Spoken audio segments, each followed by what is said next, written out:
There was a lion in the jungle, all full of pride. He thought there is nobody who can defeat him. But there was one smart monkey who had the ability to make a fool out of him.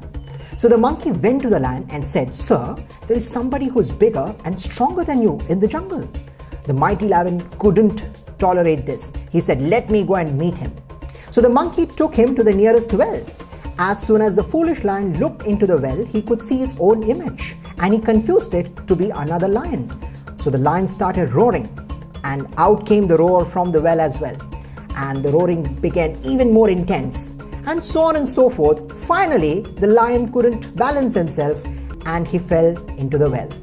And that, my friends, was the end of the mighty lion.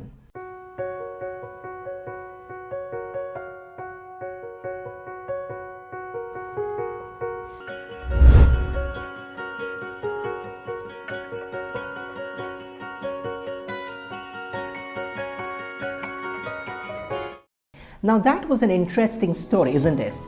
Knowing your own self is an important criteria to find success, especially if you wish to become a successful entrepreneur. A lot of businessmen do not do this, and that's why I believe it's even more relevant for each one of us. Knowing yourself is a 4-step process. Let me take you through each of these. It's called strengths, weaknesses, opportunities, and threats. We all watch cricket and we enjoy watching it. Have you ever thought about Mahendra Singh Dhoni, perhaps one of the finest cricketers of the modern day era? Mahendra Singh Dhoni was one of the youngest captains that Indian cricket team saw, and he performed to his ability all the time. Even today, he performs the role of a great batsman in the side. He's an exceptional wicketkeeper, and when he was a captain, he was a very successful captain, winning India World Cups at regular intervals. And at this stage, when he's no more a captain, he contributes a lot in terms of his ideas and thought processes. All of this wouldn't have been possible if Dhoni wouldn't have been able to identify his own strengths, and he always plays to his strengths. So the point is, are you able to identify your own strengths?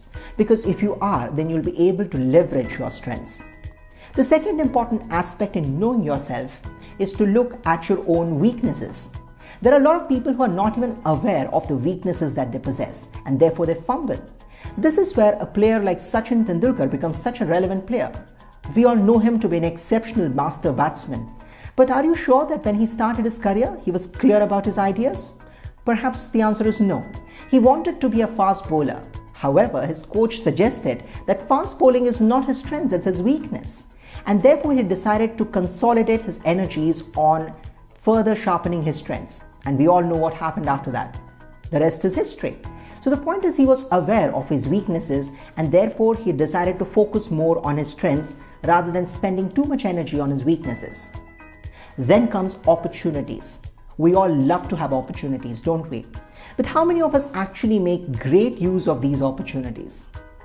Playing with the under-19 cricket team as the captain, Virat Kohli had the opportunity. So he took the team and got the World Cup. And thereafter, he worked even harder to get into the national side. He didn't stop then. He sensed an opportunity that the senior-most player in the team, Tendulkar, was retiring. He saw the opportunity to establish himself as a great batsman, and that's what he did. He didn't stop even after that. Mahendra Singh Dhoni stepped down as the captain, and in came Virat Kohli as a young captain.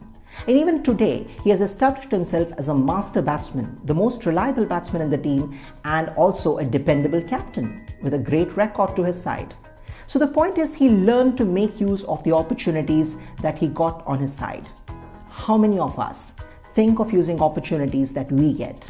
And finally comes the danger, the threats. We all have heard of the batsman called Vinod Kambli. Perhaps when he started playing, his coach lauded him as a fine player and a batsman better than Sachin Tendulkar. So what went wrong? Vinod Kambli was not able to cope up with the bouncing ball, a weakness which was explored by all the fast bowlers across the globe, and the weakness slowly grew to become a threat. Unfortunately, he could never overcome this threat, and that ended his career even before it was time. So get back to your dream book and write down these questions and figure out the answers. So here are the 4 points again for you to think about. What are your strengths? What are your weaknesses? What opportunities can you create for yourself? And finally, what are the threats that you need to think about? Only then can you be truly successful. So arise, keep winning.